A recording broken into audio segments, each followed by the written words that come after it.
Welcome again to the Elm City Vineyard. My name's Matt Croasmun. I'm the teaching pastor here. Special welcome to you, especially if this is your first time here. You've joined us this afternoon as we're just at the beginning in our second week, continuing our teaching series on the activity of God. We're calling it God on the Move. And you know, we talk a lot around here about the central importance of the fact that God is at work in the world. God is doing things. And we want to be a community that lives courageously in response to and in partnership with what God is doing. We don't want to just be chasing down our own good ideas. We don't want to just be relying on our own best efforts. We believe that God's actually at work in the world, and so we want to align ourselves, our efforts and our activities with the things that God's already doing. We say it's one of our core values, the activity of God, that God's at work, and we want to be people of courage that walk in response and alongside what that is. And so we're talking in this series about a whole bunch of different ways of characterizing what it is that God is doing in the world and ways that we've experienced God's activity here in our community. And there's a lot here, and it's by no means, even as long as it is, it's by no means an exhaustive list. God is indeed on the move. But one of my hopes for this series is that we get a sense of the breadth and the unity of what God is up to in the world. Because, you know, my hunch is that even if we do tend to think of God as someone who's actually at work in the world, and I know that not all of us do, fair enough, but even if we do imagine God at work, we tend to think very narrowly about it. Perhaps we imagine that God's activity must include only so-called supernatural stuff. For what it's worth, supernatural is a category that the Bible knows nothing about. And I have a hunch that we'd do better in following Jesus if we didn't know it either. But we do, so what can we do? We're stuck with it. But often we think of God's activity this way. We think if God is indeed at work in the world, it must be in ways that are distinguishable from the mundane goings-on of the world, such that they maybe even break some natural law, if that's a category we think with. And so we narrow God's activity to spiritual things like prophecy, healing, and deliverance. Perhaps we do that because we're fans of those things and we like privileging them that way. Or, just as likely, I take it we narrow God's activity this way as a way of pushing all of this uncomfortable stuff off to the side to quarantine it from the rest of our much more reasonable lives of faith. Or perhaps we do away with that category entirely, but we still want to talk about God being active in the world, so we privilege another set of things, so-called natural stuff. Things like God's working justice for the poor, or reconciling nations, or forming our character. Things that God does through people, and so it feels a bit easier to talk about. Perhaps that stuff seems safer. It seems to make more room for us somehow. Regardless of how we think about it, I take that we tend to miss things. Things like God being at work inspiring our imaginations and underwriting our creative work, whether that's artistic, intellectual, or other kinds of creative work. And we certainly end up with a sense, and no matter how we think about it, we end up with a sense that these various things, or these various categories, I think we end up with a sense that these various things have very little to do with each other. And so God's activity ends up being both truncated, cut short, and fragmented. It's not related at all, these different things to one another. And so my hope for this series is that we'll cast the net wider and yet also get a sense of how all of this holds together, how God's so-called supernatural work has everything to do with the natural stuff that reflects God's heart. For example, how God's work among the poor is supercharged by God's passion for healing. How our imagination itself is reconstituted by God's speech and his formation of our character. Hopefully you get the idea, right? These things are related to one another. This week we're going to be talking about, specifically, we're going to be talking about healing. And even as we focus here, we're going to be wanting to look at what this has to do with the broader picture of what God is up to. And then, there's a good reason to kind of focus in on healing here, because, healing is one of the most common things we see Jesus do in the Bible. One of the most important things we see Jesus' earliest followers doing is healing. Indeed, the world-shaping growth of the early church was, by and large, due to these ancient Christian success. Ramsay MacMullen says, a scholar, he's wrote this great book about the expansion of the early church in the late Roman Empire. He says the early church expanded above all due to ancient Christian success, he says, in healing. Now, it might make some sense, and it might seem reasonable, I suppose, for this talk to begin with, or even to consist almost entirely in some sort of proof that God heals. But I fear that would be simultaneously too easy and too difficult a task. Too easy because for me, it's a simple matter. I've seen it happen. I've prayed for healing and seen folks get better. Not all the time, perhaps not even most of the time, but certainly many times. So much so that I don't know what else to do in offering proof other than to just tell stories. And I'll tell a bunch of stories during this talk. But at the same time, my sense is that for you, if you're here wondering whether God actually heals, then hearing my stories may prove valuable, but certainly won't, can't, and perhaps even shouldn't function as proof positive for you. Because at the end of the day, these stories are mine. Like all stories, they admit of interpretations at points. And certainly it's quite reasonable in our culture to have some substantial mental furniture, ideas with fancy names like universal causal closure or materialism. Ideas that even you may not know the names for these ideas, but they're in our heads, right? And they've served you pretty well to this point, and because they make some substantial universal claims, they set the bar pretty high for any disconfirming evidence. All to say, you may have good reason to doubt my stories, or to doubt anyone else's stories for that matter. So, my distressingly simple proof of the possibility of God's healing work in the world, namely the fact that I've seen God's healing work in the world, that is, it's possible because it's actual, that may actually do you no good. And I have a similar sense about the usefulness of an extended reflection on what to do or say in the case of healing that we seek but do not find. Experience of praying for healing and not seeing it. So my experience is that what happens in that case is we mourn. We mourn with God. And we continue to cry out for healing. We continue to seek healing. And so we're grateful when healing happens, and we're wrecked when it doesn't. But perhaps we'd be best off to try to resist blaming God in any case, which I expect to be unsatisfying in a certain sense. I mean, mourning and continuing to seek are unsatisfying acts at their very core. You never say to yourself, oh, I feel so secure and grounded in my mourning, in my continuing to seek after something that I haven't quite seen and I've experienced bitter disappointment. This is unsatisfying. All to say, I think there are any number of questions that seem to come up almost inevitably when we talk about God's healing activity that seem like, frankly, my hunch is we're unlikely to take very many steps forward this afternoon.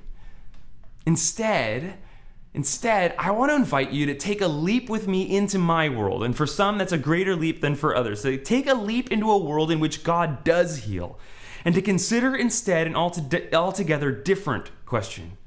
That is, what does it mean that God heals? What does the fact, and like I said, I just can't interact with it as anything other than a fact. And if you can't, then I think I just consider this whole talk one big kind of thought experiment. If God indeed heals in the world, then what does the fact of God's healing work tell us about God? What does it tell us, about the ways that God relates to us, about the ways that we're invited to relate to God and to one another? What does it mean, this fact that God heals? And I'll tell you right from the beginning, my hunch is that the answer is this: God's healing reveals God's character. God heals out of compassion for us. God's healing changes the meaning of our broken stories. And God's healing is a down payment on God's ultimate healing of everything at the end of time.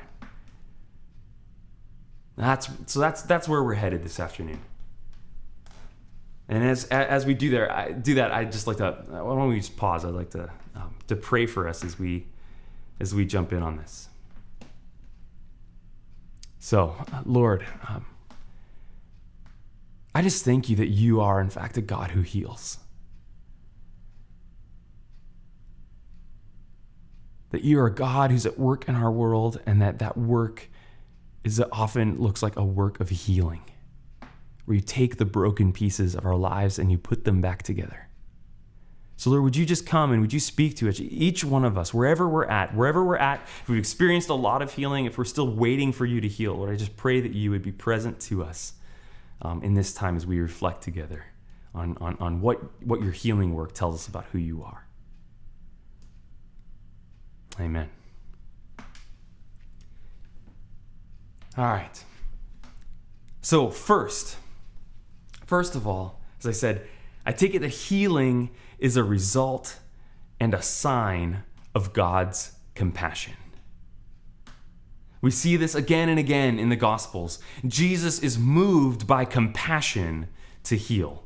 In Matthew 14, it says, "When he went ashore, he saw a great crowd, and he had compassion on them, and he cured their sick." Later in Matthew 20, Jesus encounters two blind men, and it says, "Moved with compassion, Jesus touched their eyes, and immediately they regained their sight, and they followed him." In Mark, Jesus encounters a leper, and it says, "Moved with compassion, Jesus stretched out his hand and touched him and said to him, 'I do choose.'" He'd been asked, "Are you willing to heal me?" He said, "I am willing. Be made clean." And the man is healed. In Luke, it says, "As he approached the gate of the town, a man who had died was being carried out. He was his mother's only son, and she was already a widow.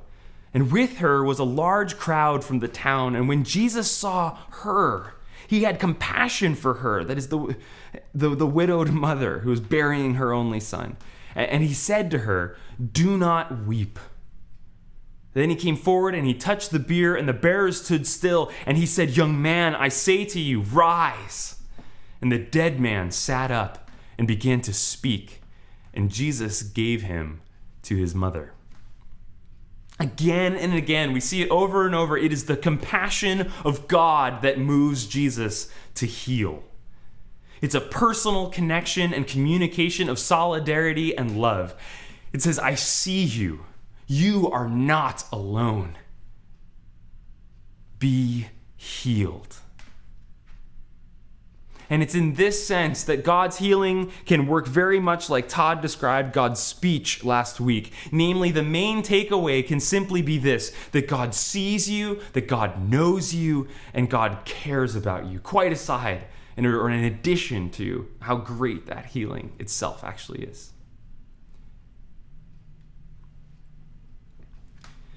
As some of you will know, that about 3 years ago, when our daughter Junia was born, Hannah experienced some serious medical complications.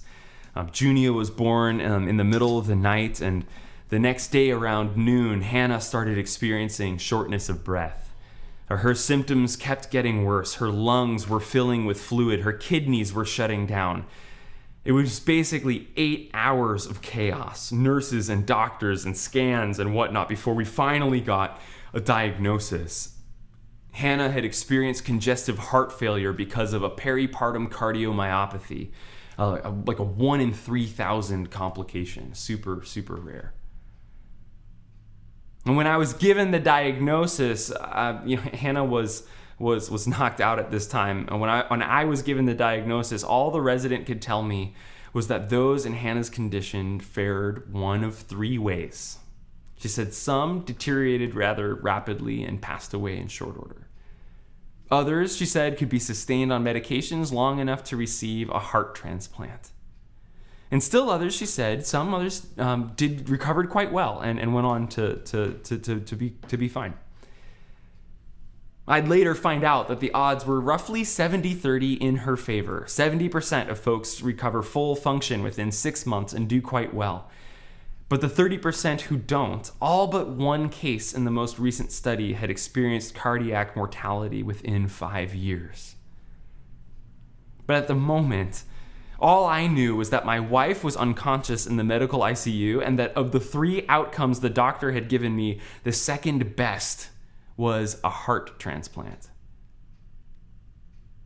I mean, I was panicked. I called my parents, who were in Kansas at the time. Their home group was meeting at their house, and immediately they were praying. As it happened, that evening, the couple who had helped us start ECV, Caleb and Kathy Maskell, were having their send-off before they moved to Manhattan. So the whole of ECV was gathered. And so I texted Rob, and Caleb and Kathy's farewell quickly was transformed into a prayer meeting, and people were praying for us and praying for Hannah's healing. And it was incredibly meaningful to us. But God apparently had already been on the move. And we'd find out the next week. This nurse came to visit us several times while we were still in the cardiac ICU. She wasn't assigned to us. She just checked in pretty regularly, bringing Junia down to us against hospital protocol, down from the maternity ward. One day she asked Hannah what she did for a living, and Hannah told her that she was a pastor. And the nurse's face just lit up. And she started to tell us how the day that Hannah was being diagnosed, she, the nurse, was assigned to a different room on the maternity floor, but that in the middle of all the hubbub, she felt God telling her to go into Hannah's room. And while everyone there was chasing down all that fluid that was building up in Hannah's lungs, she said she felt like God told her to pray for Hannah's heart. And so in the middle of essentially an in-hospital 911 call, I remember this nurse coming over to Hannah right up in her face and laying a hand on her chest. I remember this because I remember being annoyed by it at the time. But she came up right next to Hannah, laid a hand on her chest, and she was praying for Hannah's heart. Praying for Hannah's heart before anyone even knew that that's what was wrong. And I can't even tell you what a profoundly meaningful thing it was during those next 6 months of uncertainty while we were waiting to see if Hannah would recover in time to fall on the favorable side of the data. What a precious thing it was to know that God had seen us and sent us a praying nurse at Yale New Haven Hospital before we even knew we needed her or what to ask her to pray for. This is the sort of thing I'm talking about when I talk about the unity of the activity of God, right? A word of knowledge, God speaking and saying something that facilitates a healing prayer. It was so important for us to know that we were known, to know that God held us in his hands. It gave us hope during the waiting, grounding during that half year of uncertainty. Only a year or so after the fact did Hannah's doctor come clean about just how close Hannah had been. And basically, Hannah has now provided a new data point on the curve for how low heart function can be at the time of diagnosis and still result in a full recovery. And I have no doubt that God was at work in Hannah's healing. No doubt that it was an act of compassion, a simple, profound demonstration of God's love for us in the midst of perhaps the most difficult thing we've ever walked through. Healing is a result and a sign of God's compassion. And I take it that the simplicity and the profundity of this truth is a large part of why confusing questions swarm around healing. Our enemy, and we have an enemy, as we will talk about next week, our enemy hates healing. And so he tries to confuse what is going on when God heals. And so we find ourselves racked with questions like, do we have to have faith in order to heal or be healed? Why doesn't God always heal? Are we actually, in some sense, already healed? What does healing have to do with the cross? If healing is made possible on the cross, if by his wounds we are healed, then how did Jesus heal before he went to the cross? Should we always seek healing? Should we always seek healing? Or ought we sometimes just lean into the suffering that we're experiencing and trust that we'll meet God there? Is healing always what the Father is doing? Should healing be a typical experience for followers of Jesus, or should we expect it to be relatively rare and exceptional? All these questions, right, come up, and I don't want to knock these questions. I take it that God meets us in our questions, but I certainly wouldn't want to see any of them crowd out the relatively plain and transparent experience of God's love and compassion that can be available to us when we experience or see God heal. The Gospel of John actually highlights this dynamic in its account of a man born blind whom Jesus heals. This man has this profound experience of healing, right? He was born blind and Jesus heals him. I mean, can you imagine? A friend of mine experienced healing of some really intense neurological damage done by Lyme disease. He went from not being able to read to reading a 300-page book literally overnight. He was almost afraid to tell anyone for fear that he would wake up from this amazing dream where he had been healed and that the healing would be gone. Can you imagine seeing for the first time? And this guy is stoked, to say the least. But right when that happens, immediately come the questions from the religious authorities. So often it's religious professionals like me that screw this stuff up. These guys want to know what this guy has to say about Jesus. What do you say about him, they ask. Jesus had healed him on the Sabbath, breaking a religious law. So they demand to know, how can a man who is a sinner perform such signs? They go and they find the man's parents and they ask him, is this your son who you say was born blind? They're skeptical, right? You say he was born blind. How does he now see? They're asking questions. But as is often the case, the more questions they ask, the more confusing things become. And despite all of that, the more convinced they become of their own answers. Finally, they start shouting at the man, give glory to God. We know that this man is a sinner. That was a question they were asking to begin with. But now they know. And finally, they ask him, what did he do to you? How did he open your eyes?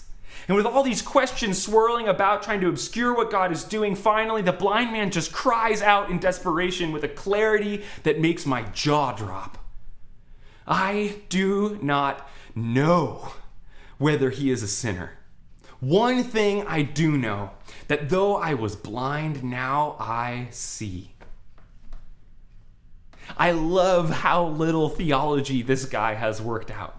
I mean, he's still agnostic on the question of whether or not Jesus is a sinner. But he's had such a profound experience with a God who has shown him such rich mercy, and who refuses to let the clarity of that experience get clouded by the cultural and religious questions that want so desperately to hijack his experience.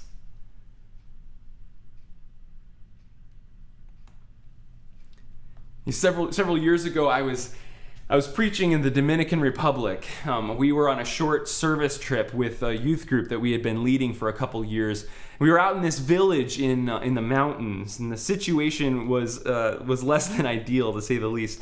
We were in a large abandoned warehouse, and there was a hurricane passing overhead, and so the power was out. The power wasn't very good in this village anyway, but the power was out, and the generator that we were using kept getting flooded with water, right? Because it's outside in the hurricane. So we brought the generator itself just inside the door, and so I'm preaching, I'm basically shouting my sermon into the ear of this translator who is shouting into her microphone to try to be heard over the hurricane and the gas generator, basically a lawnmower that we had brought inside, echoing off the cinder block walls and the hurricane pounding on the tin roof of this warehouse.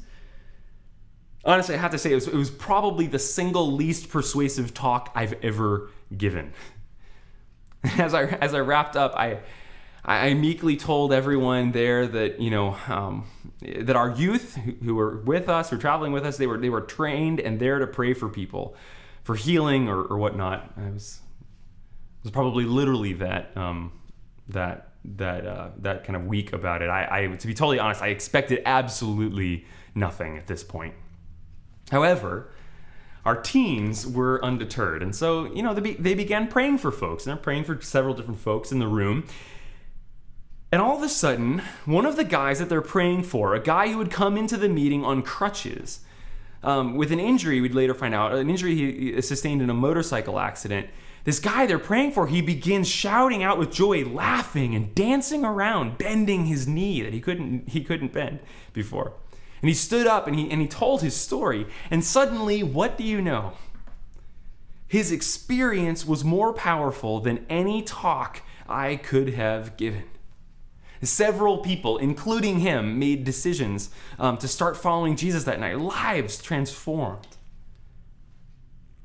There's just a simplicity to that encounter in healing.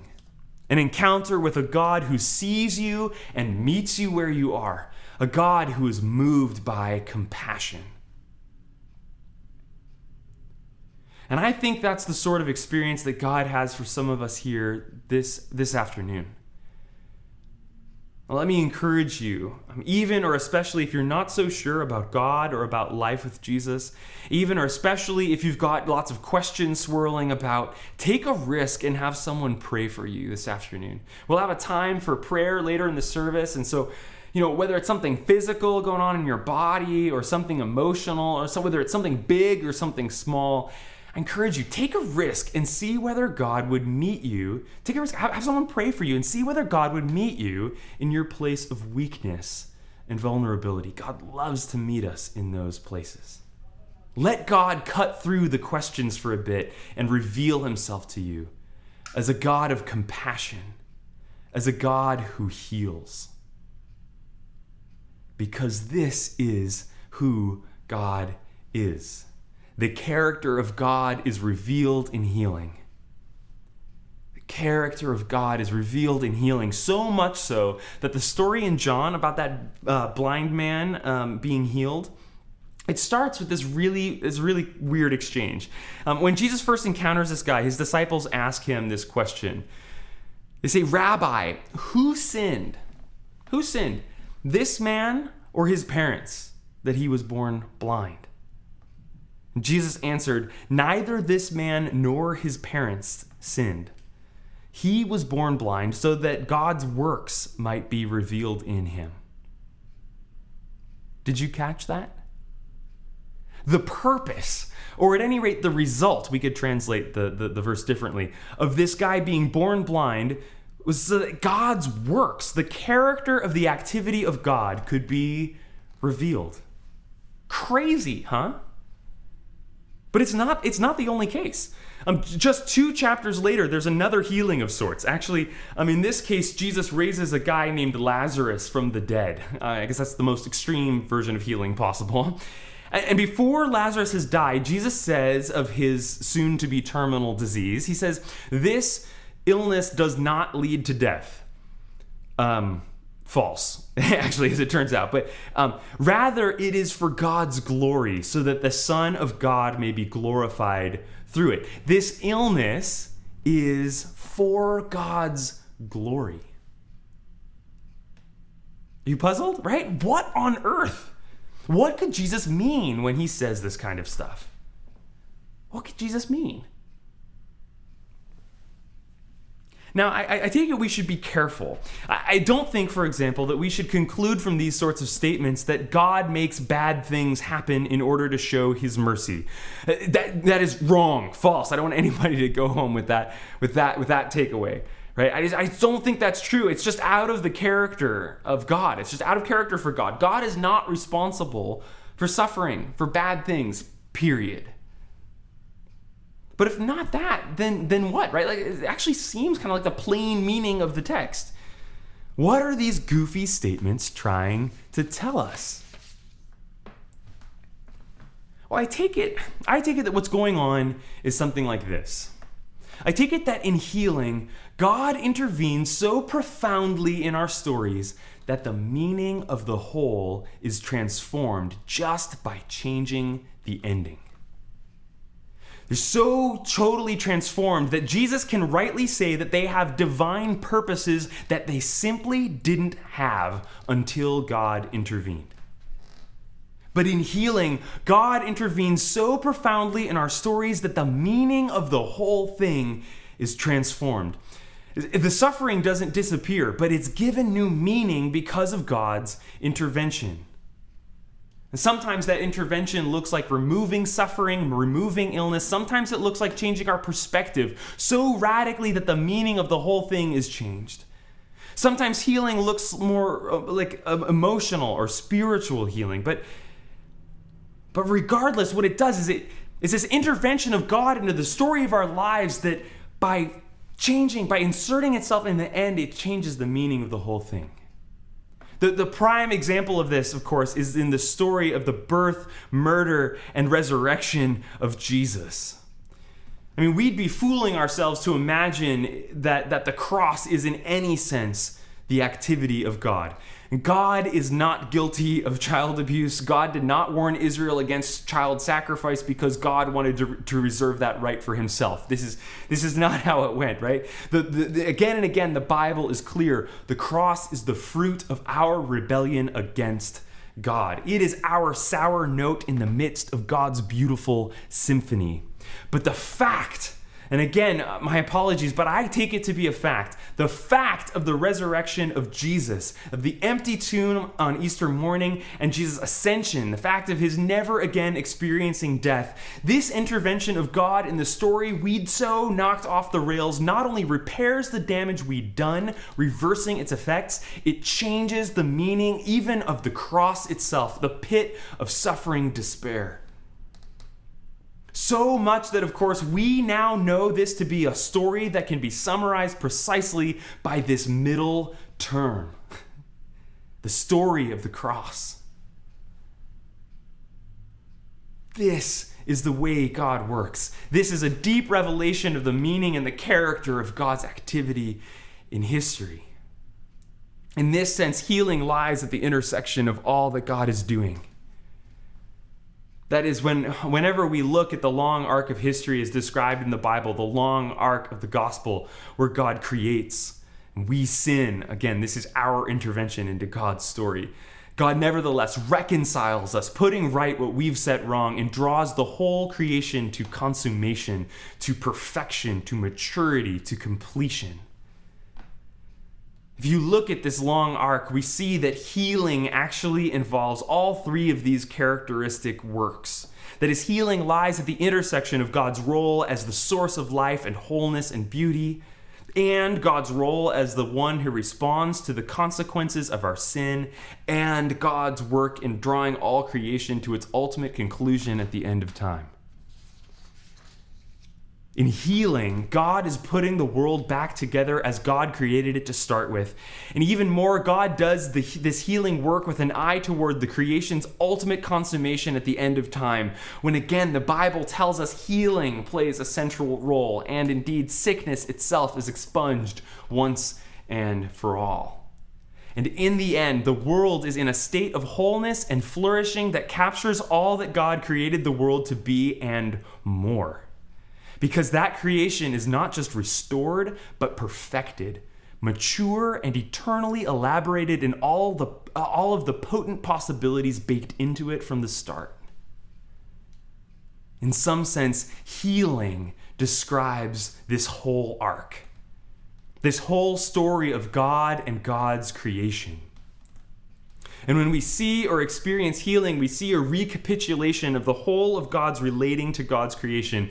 And we see this in the healing stories in the Gospels. When Jesus heals the man born blind, he does so with mud, recalling the Genesis account of creation when humankind was formed from the clay. This man is remade, recreated anew. This is the intervention of the God who created and is still in the business of recreating the world. The reconciliation role is perhaps the easiest to see. Indeed, the gospel's most common word for heal is the same word often translated save. God's saving, rescuing work is a healing work. The story of the raising of Lazarus quite explicitly describes Jesus' healing work as an inbreaking of the future consummation of all things. When Jesus arrives, even though Lazarus has been dead for days, Jesus tells Lazarus' sister, Martha, quite plainly, "Your brother will rise again." And Martha said to him, "I know that he will rise in the resurrection on the last day." And this is a good theological answer, and it's true for what it's worth.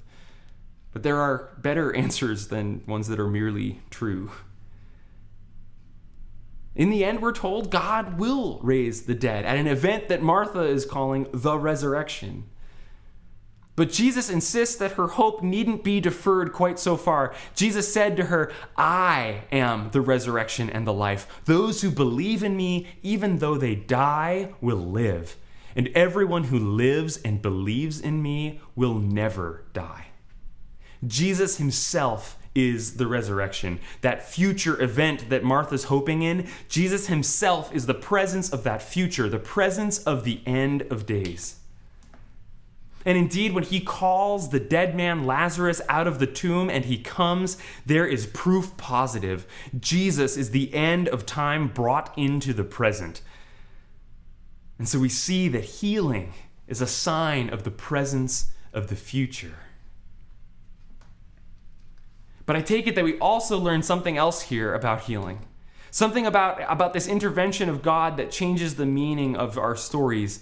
Namely, we learn what to do with hope deferred. For the story of the world as a whole is not yet fully transformed. Not every story yet has an intervention that redeems the meaning of the whole. There is sorrow that remains. And that remainder itself is a sign of a yet more complete intervention of God that concludes the whole of history and transforms its meaning.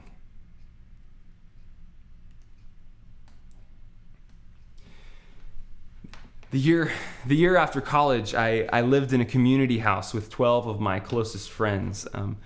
Or at least, they would become that. Living in tight quarters will do that, right? It's going to go one of two ways. Either you're going to become the best of friends or you're going to hate each other. I think mostly we came out on the positive side there. But toward the end of that year, one of our housemates, Chris, was diagnosed with cancer. It was Hodgkin's lymphoma, a nearly universally curable cancer when caught early, as his was, especially for folks his age, 22, just like we were at the time. And so we, his friends, we sprung into action. We took trips down to Sloan Kettering in New York, and we donated platelets. We prayed. We took him to churches that experienced a lot of healing and prayer to see what might happen. In several of those places, Chris got words of knowledge that God wanted to heal him of cancer.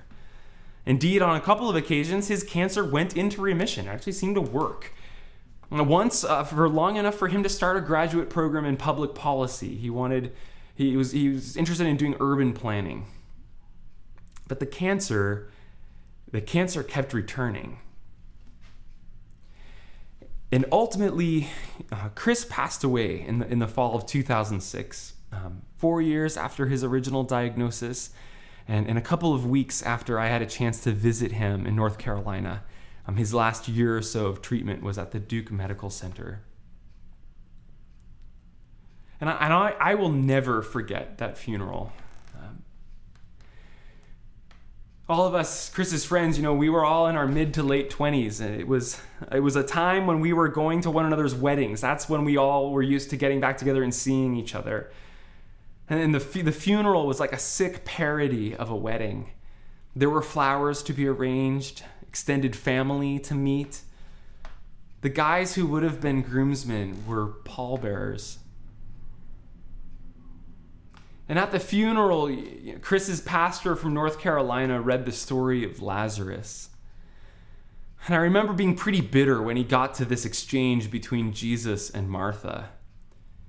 Because of course, our expectation was precisely not that Chris would come out of the casket, but rather that he would be raised on the last day, as Martha meekly expected, piously expected.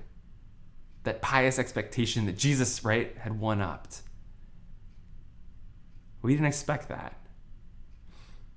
And I remember feeling angry at God and confused as my friend lay there in that casket. I was asking, was God real? Was God at work in the world, or were we just left with Martha's platitudes? As if Jesus had never actually come, as if Jesus hadn't intervened in history. Maybe it just wasn't true.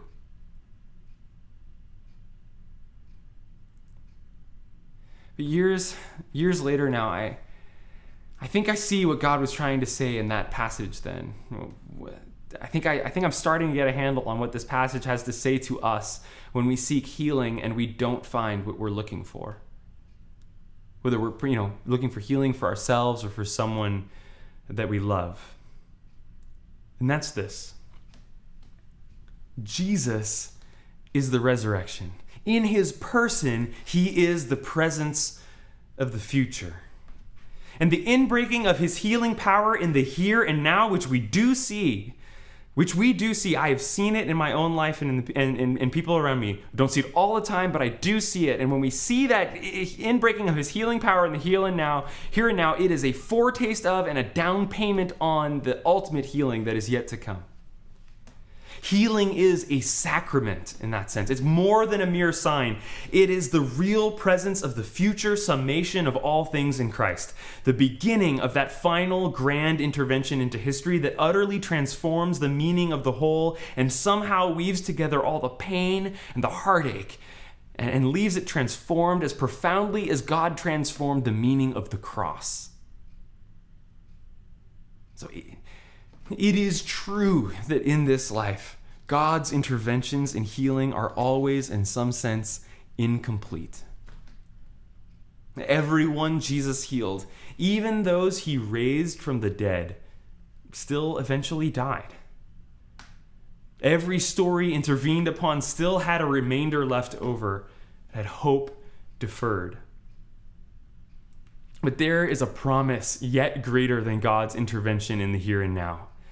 And God's work here and now is a guarantee of that greater promise. They work together and they serve. It serves already as that future guarantee serves already as a safe target for all of our hope deferred. It vouches for God as trustworthy with our sorrow, as one whose compassion extends far enough to handle our bitter disappointment, whose shoulder can handle the volume of our tears. As we mourn, and we throw ourselves back into the messy process of seeking God's intervention in the here and now. So I don't think these two things are somehow in opposition. I think they go together. The promise of God's ultimate intervention at the end of history and his work in the here and now. We continue to chase it down. We continue to pray for healing and to seek God's intervention because we've been filled, hopefully, with the compassion that God has as well. We want to see his very best for the people around us. But we also do so knowing that at the end of the day, there will always be a remainder left over, a remainder that points us to the beyond when God will sum up all of history, tie it all together, and transform the meaning of the whole. So look, we'll have some time during prayer ministry to respond fairly specifically to God's invitation to encounter him in healing. for ourselves and to be used as instruments of healing in the lives of others. As I said, I think God wants to encounter some of us in some pretty profound ways this week. Katie's actually gonna lead us into that time, and so I'll let her explain how that will go when that time comes. But for now, I want to invite us to meet with God in communion. To meet with God in communion when we recall that paradigm case of God's radically transforming our brokenness into his beauty and power. When we recall that God was trustworthy and did not abandon his son even to the grave, that his trustworthiness reaches beyond the grave itself, so we can lean in to encounter him in the here and now, and we can do so knowing that the hope deferred is not deferred forever. It's deferred until God's ultimate intervention. We remember that in the cross. And so I invite you, if you are a follower of Jesus, or if you'd like to become one, I invite you to come forward as the worship team begins to lead us into a time of worship. I just invite you to come forward and to tear off a piece of the bread, Christ's body, and to dip it in the cup, his blood shed for us. Let's encounter God here. This God whose character is made known to us, this God of compassion, this God of healing. Let's go ahead and pray.